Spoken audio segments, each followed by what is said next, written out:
네, 평화로 2부 방송 이어가도록 하겠습니다. 그 2부는 좀 뭐 이게 뭐 공포 영화 같은 제목 같아서 좀 그렇습니다만 요즘 이렇게 심심치 않게 나오는 말이 이제 우리도 공포의 균형을 이루어야 된다. 한반도에서 공포의 균형을 이루어야 된다. 북한은 핵무를 갖고 있으니까 우리가 뭘 갖고서라도 공포의 균형을 이뤄야 된다. 이런 얘기들이 좀 많이 나와서 많이 나왔죠. 예, 우리도 평화로가 이런 걸 그냥 지나칠 수는 없지 않겠습니까? 예. 그래서 공포의 균형에 대해서 한번 좀 그렇죠. 이거 좀 우리가 어떻게 이해를 해야 되는 건지 이런 걸 좀 다뤄보고자 하는데 먼저 우리 김종대 본부장께서는 공포의 균형이란 이런 것이다. 좀 알기 쉽게 정리해 주시죠. 말 그대로 상대방한테 느끼는 상대방이 나를 완전히 파멸시킬 능력이 있다는 걸 인정하는 게 상호적으로 이루어지는 균형 상태. 경제학에서 내시균형이라는 말 들어보셨어요? 그 정도 들어봤죠. 영화도 봤습니다. 그래요? 예. 그게 이제 모두 무시하시는 것 같아요. 또 경제학도 출신이라고 또. 그게 뭐냐면은 그 모든 전략이 안정된 상태예요. 그걸 내시균형이라고 하거든요. 상대방의 전략을 다 예측할 수 있는 상황. 그리고 전략을 바꾸는 게 득이 안 되는 균형 상태, 안정된 상태를 말하는 거거든요. 그런데 이게 안보에서는 핵 경쟁을 할 때 상대방의 핵이 나를 충분히 파멸시킬 수 있는 상태에서 더 늘어나지도 않고 줄어들지도 않고 그런 상태에서 나도 똑같이 상대방을 파멸시킬 수 있는 그런 상태에서 이루어지는 핵군비 경쟁의 어떤 균형 상태. 이걸 매드라고 합니다. MAD라고 하는데 뭐의 약자죠? 뮤추얼 어슈어드 디스트럭션. 상호 확증 우리말로 상호 확증 파괴. 그러니까 저 새끼가 나를 저쪽이. 아이고 저한테 손가락을 가리키면서 내 목에 비수를 들이대고 있기 때문에 찌르면은 그냥 나는 그냥 완전히 엿댄다 이거요. 이래가지고 같이 목에 비수를 겨누고 있는. 이래가지고 상호 확증 확실하게. 상대방을 파괴시킬 수 있는 상태. 이게 미소가 이제 냉전의 긴 시간에 불안한 평화를 유지해왔던 국제 체제를 바로 이런 어떤 그 공포의 균형, 핵 그 균형 상태라고 이야기하는 거거든요. 게디스 같은 역사학자는 그걸 그래서 냉전을 콜드워를 롱피스, 긴 평화라고 얘기를 하는 거죠. 이제 매드가 작동했기 때문에 작동했다. 만약에 이런 게 큰 전쟁을 영구적으로 막으면서 안정만 될 수 있다면야 그렇다면은 사실은 뭐 불안하기는 하지만 어쨌든 평화는 지켜지는 겁니다. 그래서 그 냉전 시대의 긴 평화를 유지했던 어떤 비결이 이러한 어떤 공포의 균형 상태라는 데는 많은 주류 전문가들이 동의를 하지만 한편으로는 그러는 냉전 체제에서도 한계는 있었다. 그렇죠. 전쟁이 일어나지 않았던 것은 어쩌면은 그런 국제 체제로만 설명될 수 있는 요인이 있는 게 아니라 다양한 문화적인 요인 또 우연적인 요인도 있었고 파국을 막고자 하는 어떤 그 대중들의 어떤 그 선의 어떤 의지가 작동한 결과이기도 하는데 그럼에도 불구하고 사소한 실수로도 일어날 수 있었던 게 전쟁이었는데 다행히 없었다. 이러면서 그 냉전 체제가 생각보다 안정적이지 않다고 말하는 전문가들도 상당수가 있습니다. 그렇죠. 예컨대 스콧 세이건 같은 학자들 안전의 한계라는 책을 썼죠. 그러니까 그 미국과 소련 사이의 세계 3차 대전이 아니라는 건 분명합니다. 근데 이른바 냉전 시대라고 일컬어진 1945년 2차 대전 이후 그리고 소련이 몰락했던 1991년 12월 이 45년이 좀 넘는 기간 동안 전 세계에서 각종 전쟁과 분쟁으로 인한 사망자 수가 5천만 명. 그럼 1차 대전하고 2차 대전 중간쯤이에요. 그러니까 어마어마한 사람들이 이제 그 전쟁과 가장 큰 전쟁급이죠. 그렇기 때문에 이걸 갖다가 그냥 미국과 소련 이런 어떤 강대국 중심으로 사고하면서 이걸 긴평하다라고 얘기하는 건 그 미소 냉전 체제에서 희생당했던 그 수많은 사람들을 모욕하는 것이다. 이렇게 이제 평가를 하는 학자들 존재합니다만, 근데 아무튼 이제 이게 미소 간의 그런 이제 그 매드 공포의 균형 이걸 흔히 얘기하는 게 이른바 전략적 균형이라고 하는 거죠. 전략적 균형 이렇게 이제 표현을 했는데 그래서 이제 이걸 북한이 핵을 갖고 있으니까 이게 공포의 불균형 시대가 왔다. 그래서 어떻게 이제 공포의 균형을 이뤄야 된다. 자, 군사 전문가시니까 첫 번째. 지금이 공포의 불균형 상태입니까? 불균형이죠. 네. 일단은 한미 동맹은 일단 핵 동맹이나 마찬가지잖아요. 핵우산을 제공받고 북한에 대해 압도적인 어떤 재래식 무기와 또 세계 최대 핵 보유국인 미국이 북한의 어떤 그 상대인 이상 북한이라는 작은 나라가 갖고 있는 안보의 수단이 대단히 빈약할 뿐만 아니라 사실은 어떤 그 균형을 논하기에는 일단 상대가 되지가 않죠. 우리 남한이 한때 미국의 동맹을 불신하고 핵을 먼저 보유하려는 시도가 1970년대에 있었고 그렇죠. 이런 것들이 이제 박정희 정권의 파멸로 연결이 됐습니다만은 사실은 그 이후로 남북한이 오랜 기간 동안에 핵 억제력에 의존하지 않은 가운데 군비 경쟁을 해왔거든요. 그러니까 재래식 측면에서는 전 균형 상태라고 봅니다. 그러나 여전히 동맹이라는 주요 자산이 있기 때문에 이것은 뭐 대칭적으로 논의할 수 있는 관계는 아니다. 균형 그러니까 오히려 이제 그 이렇게 뭐 저를 비교하자면 이 불균형 상태로 더 이렇게 곤란한 상태 쪽을 뽑으려면 한국보단 북한이죠. 게 그렇죠. 더 객관적인 텐데 근데 우리가 압도적으로 열세에 있는 것처럼 그래서 뭐 얘기하는 게 뭐 5천만 국민이 그 북핵의 인질로 살게 생겼다. 뭐 북한이 ICBM으로 미국을 협박해갖고 끼어들지 못하게 하고 뭐 한반도를 공산화 시킬 것이다. 뭐 온갖 얘기들이 막 나오고 있는데 이게 그냥 뭐 한두 번 얘기로 그치는 것이 아니라 주구장창 지속적으로 계속 나오고 있어요. 이게 기독교의 시계, 기독교식 세계관에 의한 북한 공포론이다. 이렇게 이야기 드리고 싶어요.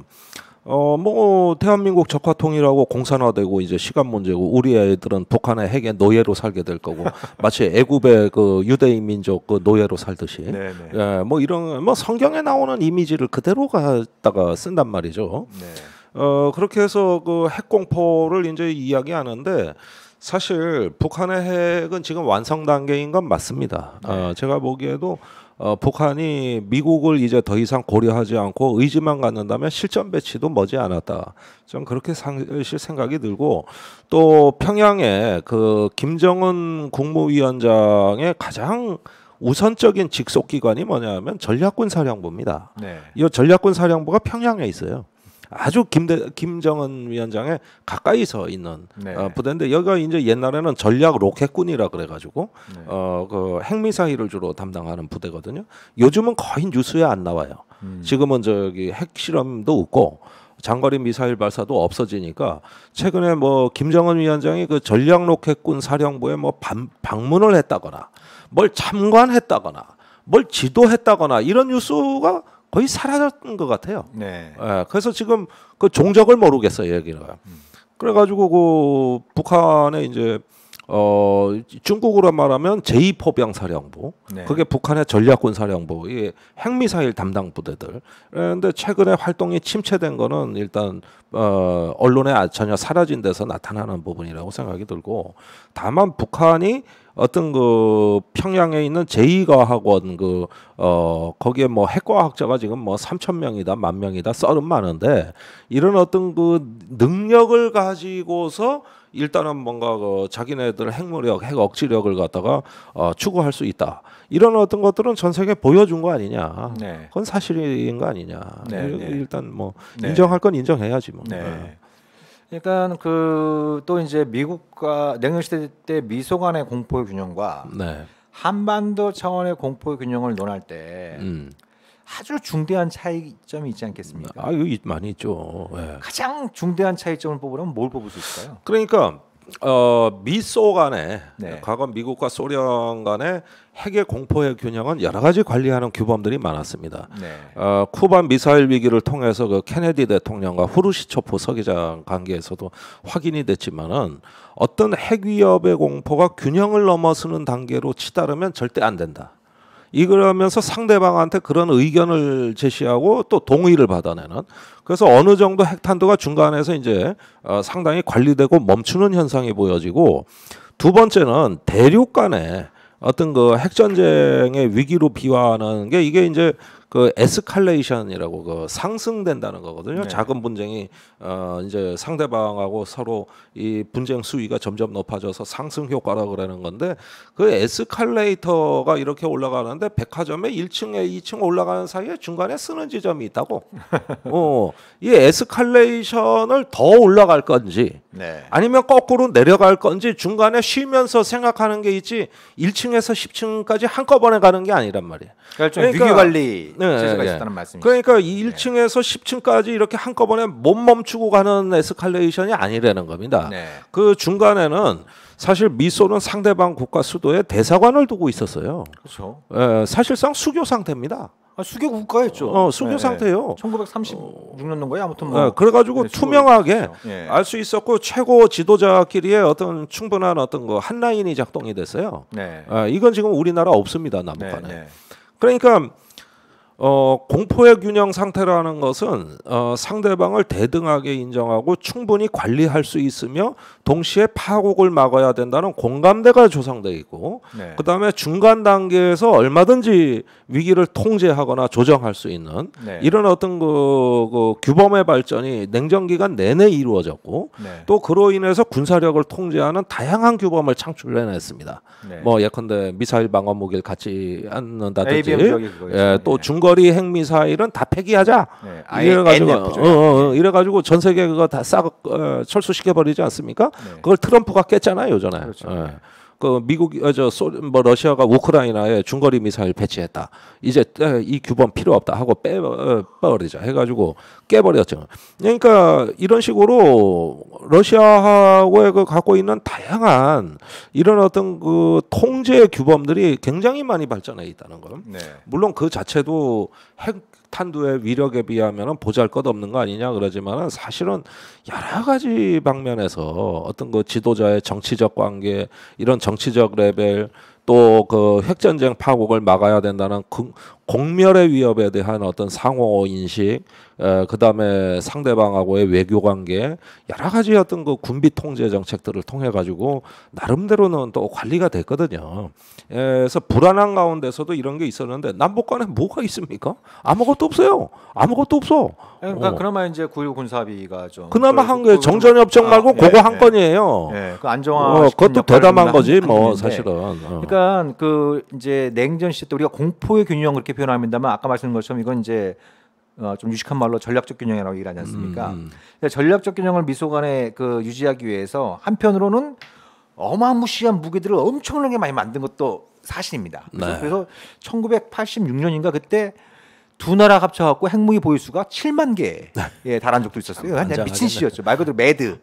미친 짓이었지만 그렇게 엄청난 형태로 군비 증가 경쟁을 하면서도 야 우리가 이러다가 진짜 끝장나는 수가 있으니까 최소한 위기 관리, 좀 위기 관리 측면에서 몇 가지 좀 하자라고 했던 게 몇 가지가 있었죠. 말씀하셨던 이제 그 한라인을 비롯한 소통망이 좀 있었던 것이고, 그리고 1970년도에 ABM 조약. ABM 조약은 사실상 양측이 미사일 방어망, 미사일 방어 체제를 사실상 안 갖기로 한 조약. 굉장히 특이한 조약이었던 거잖아요. 굉장히 특이하죠. 굉장히 특이한 역설의 그 산물이죠. 그렇죠. 그러니까 처칠이 얘기한 것처럼 취약성이 안보에 기여한다.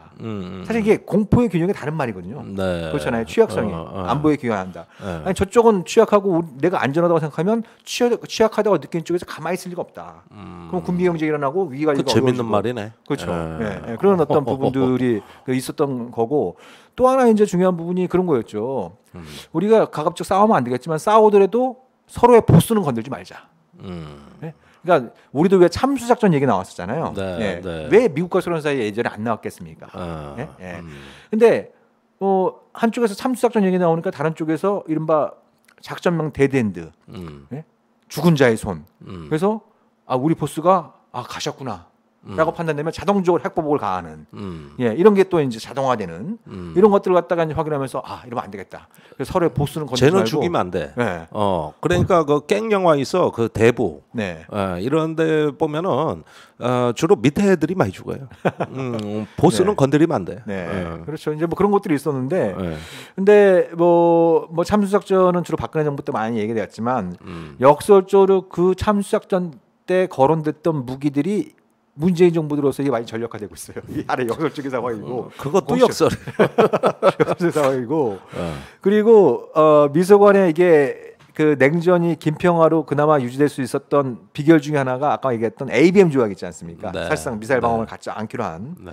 이게 있는데 우리가 그 첫 방송에도 잠깐 언급했지만 지금 한국의 국방 중기 계획을 통해서 뭐 미사일 방어 능력을 3배로 늘리고 여기다 뭐 한국형 아이언돔도 깔고 막 이런 것들도 얘기가 되고 있어요. 그렇죠. 예. 그러니까 이게 지금 공포의 균형 즉 다른 말로 해서 전략적 안정이라는 것도 이게 휴전선을 맞대고는 남북 간 사이에 굉장히 불안 요인이잖아요. 아니 그 바다 대서양과 태평양을 사이에 끼고 있는 미국과 소련 사이의 전략적 균형과 공포의 균형과 휴전선을 맞대고 있는 이 남북 간 사이의 전략적 균형을 얘기하는 건 지리의 법칙을 볼 때도 엄청난 그렇죠. 차이가 있을 수밖에 없는 거잖아요.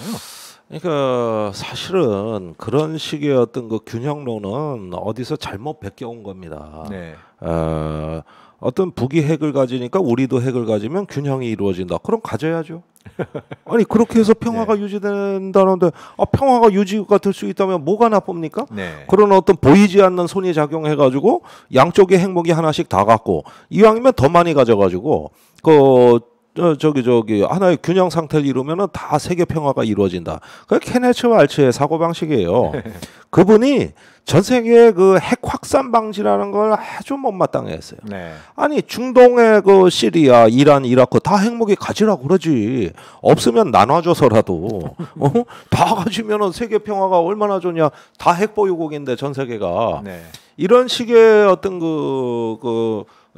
균형, 세력 균형을 신봉하는 하나의 국제 정치에서 현실주의자들 중에 상당수는 그런 게 차라리 낫다. 그러니까 전부 다 무장 국가, 핵 국가, 억제력을 보유한 전 세계의 어떤 그 국가다운 국가를 다 만들어 버리자는 이런 식의 사고 방식이 있었죠. 그래서 그렇게 보면은 우리도 전술핵을 배치하든지 아니면은 프랑스식 핵 개발. 그때 드골 대통령이 뉴욕에 소련의 핵폭탄이 떨어질지도 모르는데 프랑스를 지켜주려고 모스크바에 핵공격을 하겠냐? 어린 반푼도 없다. 미국은 자기 안보가 우선이다. 그러니까 우리도 핵 가져버려. 이래가지고 드골 대통령 시절에 핵무기를 개발해버렸어요. 가져버렸어. 그런 식으로 미국의 핵우산은 그게 찢어진 우산이라는겨. 우리나라 이제 핵무장론자들 드골이 그 얘기한 것만 집중적으로 부각시키면서 일부 언론에서 드골이 그 얘기한 것만 집중적으로 부각시킨 거죠. 그래서 마찬가지로 아니 미국이 뉴욕이나 워싱턴에 핵폭탄이 떨어질 판에 그 뉴욕이나 워싱턴을 희생시키면서까지 서울을 구하려고 하겠느냐? 그 얘기요. 그 얘기를 하기 위해서 드골이 한 얘기를 딱 인용해서 하는데 그거는 드골이 핵무장을 얘기할 때 굉장히 여러 가지 이유 중에 아주 작은 이유 중에 하나에 불과했던 거예요. 불과했던 거고. 그리고 이게 핵 억제라고 하는 게 이른바 핵우산도 마찬가지로 억제라고 하는 게 이거는 안 쓸 때 그게 가치가 있는 것이지 그렇잖아요. 쓰는 순간 그 가치는 실종되는 거거든요. 그렇죠. 핵무기의 묘한 특성은 핵무기를 쓰지 않음으로써 핵무기의 위력은 더 증가한다는 이야기거든요. 그게. 그렇죠. 그 브로디라는 사람이 그 얘기를 했더라고. 오늘 외국 사람들 많이 나오는데. 이거 이 요즘 공부 좀 하시는 모양이에요? 요즘 한국에서는 공부 좀 하시는 모양이에요? 요즘 공부 많이 하지 요즘은. 요 주제 자체가 그런 전략가들. 그래서 이 균형 상태에서 강압과 협박, 억지라는 논리 자체를 그건 토마스 셀링이라는 사람이 집대성한 겁니다. 그 사람 책에서 다 이게 이제 이런 담론들이 그 구체화돼 가지고 결국 냉전식 담론을 구성하게 되는 거거든요. 그런 점에서 하나의 어떤 그 전략적인 담론들이 있었고 또 우리가 드골 대통령의 그 말을 인용해 가지고 한국 내에서도 사실은 핵에 대한 열망을 표출한 거예요. 표출한 겁니다. 그렇죠. 무궁화꽃을 한번 피워보겠다. 무궁화꽃 피우자 이 얘기를 하는 거예요. 박정희 못다 이런 꿈을 한번 이 기회에 이뤄보자 이렇게 생각하기 쉬운데. 그런데 이제 이 사람들 말대로 됐을 때 진짜 평화가 오느냐가 문제인 것이지. 그래서 우리가 아까 잠깐 미소 시대 때, 미소 냉전 시대 때 잠깐 언급을 했지만 일단 우리가 자체적으로 핵무기를 갖고 있지 않지만. 우리는 막강한 공격 능력을 갖고 있잖아요. 지난 몇 년 사이에 뭐 정확한 수치는 공개가 안 되고 있지만 현무 미사일만 해도 뭐 1000발이 훨씬 넘는다면서요. 1800발. 현무 미사일만 1800발이고 1800발을 더 하고 있어요 지금. 7000발. 아니 거기에다가 이제 그 거의 미사일에 버금가는 포탄. 네. 이제 그 지하 관통탄이라든가 네. 또 사거리 연장이 된 탄약. 네. 예컨대 그 저기 MLRS라고 그 북한의 방사포 비슷한 다연장 로켓이 있습니다. 네. 이게 그 저기 핵발전소에서 나오는 그 핵 연료 찌꺼기. 네. 그거를 탄심으로 활용해요. 그러니까 포탄은 터지는 폭약이 있고 네. 그 가는 속도에 의해서 터지면서 뚫고 들어가는 탄심이 있어요. 네. 이게 과거엔 텅스텐 합금이라고. 네. 그게 아주 강도가 높거든요. 네. 근데 이거보다 더 강도가 높은 게 핵발전소에서 나오는 핵연료 찌꺼기예요. 이걸 열화 우라늄이라고 합니다. 네. 그 우라늄에 변형된 거예요. 네. 우라늄의 재라고 보면 되는 거예요. 그렇죠. 이게 무지한히 세. 그래서 그게 지금 우리 그 저기 중기 계획에 들어가 있어요. 아 그래요? 네. 그거 대표적인 반인도적 무기라고 그래갖고 왜 그래서 그 1차 걸프전 때 미국이 열화우라늄탄을 동원해갖고 이제 이라크의 전차를 굉장히 공격을 많이 했잖아요. 네.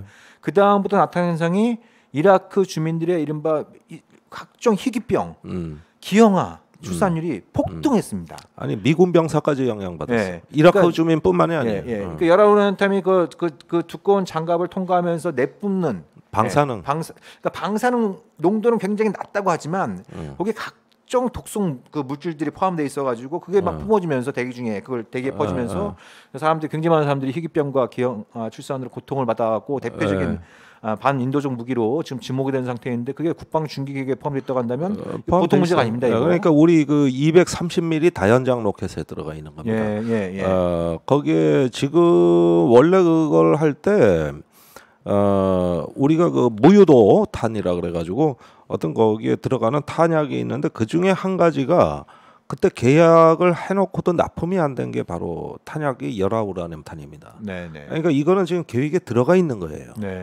들어가 있습니다. 그러니까 이거 관심 갖고 한번 봐야겠네요. 그게 중기 계획에도 이미 다 반영이 돼 있고, 그러니까 그러니까 지금 뭐 막강한 공격력을 얘기하셔서 그러는 건데. 거기에다가 이제 각종 기동 장비들이 또 사실은 상당한 화력을 발휘할 수 있습니다. 우리 그 K2 전차가 이제 신형이 나오고 있고. 아 근데 우리나라에 탱크가 왜 이렇게 많대요? 한 뭐 이제 뭐 3,800대 3,800대. 물론 그 중에 구닥다리가 한 반 이상인데. 하여간 6.25 때 북한군 탱크에 대한 트라우마 있잖아요. 그러니까 우리 노병들 한국전 참전용사라 그러면 북한이 뭐가 두렵냐? 다 탱크예요. 그 트라우마가 지금까지 와서 우리도 탱크 가져야 된다가 그 열망이 한국군 전체를 지배해 왔어요. 그러다 보니까 탱크를 너무 많이 만들어서 써먹을 데가 없어. 4,000대를 어디다 버려. 한반도에 4,000대가 뭐 산악 지형에서 여기 개발지 평지도 아니고 휴전선 일대가 다 사막화되지 않는 한 평지화되지 않는 한 그러니까 그거는 그 개발지나 시가지에서 많이 쓰는 게 전차지. 이런 저기 산악이 많은 동네 그거 어디다 또 뭐 도로가 있나 그럴 정도에. 그러니까 그거는 좀 뭐 그렇고 하여간 굴러가는 게 신기한 옛날 M48 전차, 50년대, 60년대 전차도 그대로 갖고 있습니다. 거기에다 K2 전차 신형이 또 나왔어요. 그러니까 이게 한때는 북한 전차가 무섭다 그러지만 이제 우리 전차가 더 이렇게 북한의 천마호 전차가 있다고는 이야기를 하고 숫자는 많다 그러지만은 뭐 가다가 레일이 깨지고 벌렁 들어눕고 난리도 아니요. 그래가지고 그거 대부분 산에도 못 나가. 야간 전투 능력이 없어요. 그리고 북한 전차가 날 밝을 때만. 그 이런 것들의 제한 사항이 매우 심각하고 그러다가 이제 90년대 북한이 불바다 얘기하면서 이번에는 공포의 대상이 포로 바뀌어요. 뭐 북한의 뭐 장사정포가 엄청나다는 거예요. 그러니까 우리도 또 자주포, 또 다연장포 뭐 해가지고 또 포탄에다가 이 또 GPS 유도 키트를 달아가지고 거의 포가 미사일급의 그 능력을 발휘한다고. 그래가지고 뭐 이제 하고 또 뭐 일각에는 산 후면까지도 때릴 수 있는 엑스칼리버라고 이렇게 수직으로 떨어지는 거 뭐 이런 포탄도 이제 또 온다 그러고 또 항공탄이 얼마나 발전했습니까? 또 뭐 그 슬래미알이라고 한 발에 20억 원 하는 그 한 발에 공대지 미사일 타우러스 이런 것들이 이제 쫙쫙 들어오고 있고 그러니까 한참 거기에다가 해상에서 또 포를 쏴. 잠수함에서 쏴. 그만하시죠. 그러니까, 아이고, 머리가 지끈지끈. 그래가지고 작전 계획상으로 이게 실제되면 어떤 현상이 되냐면은 전투 중심이라 그럽니다. 저기 제압하는 어떤 핵심 경로를 이야기하는 건데 이걸 깊게 타격을 하면은 서울에서 평양까지 몇 개의 그 화망이 구성이 돼가지고 이게 무슨 그 터널 같이 쏴버려요. 하나의 길목을 착착착착 타격해 나가다 보니까 마치 그 구름으로 둘러싸인 하나의 터널이 생기는 것 같은 느낌이 들 거라고. 이런 게 수십 개가 평양으로 쫙 뚫리는 거야. 지상 전력으로. 우리가 뭐 공포의 균형에 대해서 얘기를 나눴지만 아무튼 뭐 우리가 아주 세부적인 평가 뭐 이걸 갖다 수치화하는 건 좀 어렵겠지만 이미 한반도는 한반도판 확증 파괴 시대에 들어간 지 오래됐단 말이에요. 오래됐어요. 북한이 핵을 가졌다고 하더라도 근본적인 그런 어떤 상황들이 바뀌었다고 보기 힘든 거고 그 사이에 우리나라도 엄청난 수준의 군비를 또 증강을 한 상황이지 말씀하신 것처럼.